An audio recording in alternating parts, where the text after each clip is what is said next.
Good morning, neighbor. Welcome back to the Morning Minute Meditation, and welcome to the weekend. Praying that the Lord blesses you with a great day in the house of the Lord on tomorrow. 1 John 1:9 says that if we confess our sin, He's faithful and just to forgive us our sin and cleanse us from all unrighteousness. That verse is as true as Genesis 1:1 and the last verse in the Revelation and every verse in between. Aren't you glad that God's intent is to forgive His children, not just those who are unregenerate and without Christ, but those who are saved by the grace of God? It was King Solomon who said this, "There is no man that sinneth not." It is the truth. We have been made more than conquerors through Him that loved us, and one of the things that makes us a conqueror is the ability to renew our communion with God after we have failed Him in one sort or another. But so many times Christians live guilt-ridden lives, and they are confused by the proclivities of their flesh and their desire to sin in the flesh, that they often live in a perpetuous state of defeat. And this is not the intent of God. That is why He made the provision of 1 John 1:9, so that we can come before God, confess who and what we are, and receive who we are in Christ and live in communion with Him.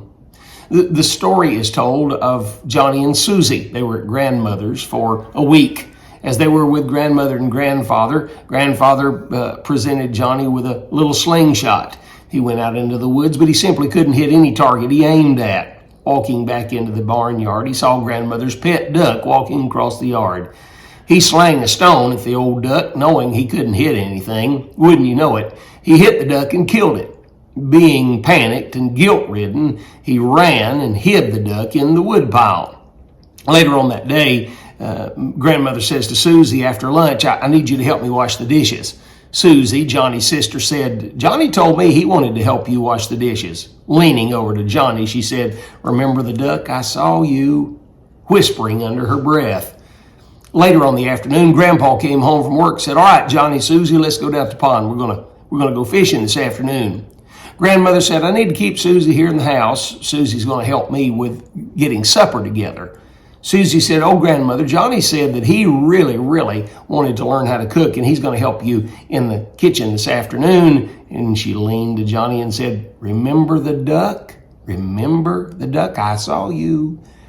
Johnny painfully stayed behind and helped grandmother in the kitchen.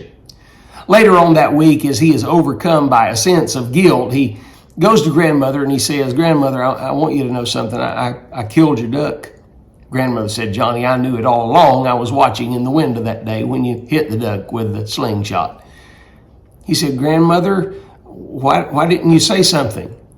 She said, "Johnny, I was just going to wonder how long that you were going to stay a slave to your guilt and a slave to your sister who was holding your guilt over your head." Let me ask you a question. Are you a slave to the guilt of your failures? There is forgiveness in Christ and restoration in relationship, and He loves you more than you could ever imagine. Think on these things today, friend. Have a great day.